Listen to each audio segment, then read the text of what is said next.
Welcome, here I've got Realme C25Y and let me show you how to turn on and off camera location tags at this device. So let's start by tapping on camera button to open it, and for now we are on standard capture mode.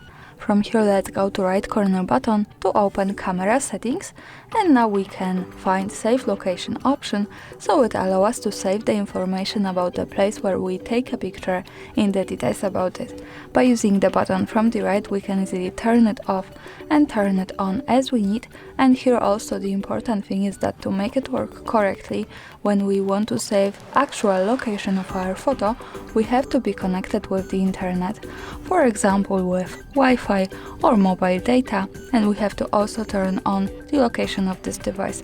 So these two parameters, location and the internet, are important to make it work. Now let me keep turning it on all of these settings. Let's move back to camera to take a photo.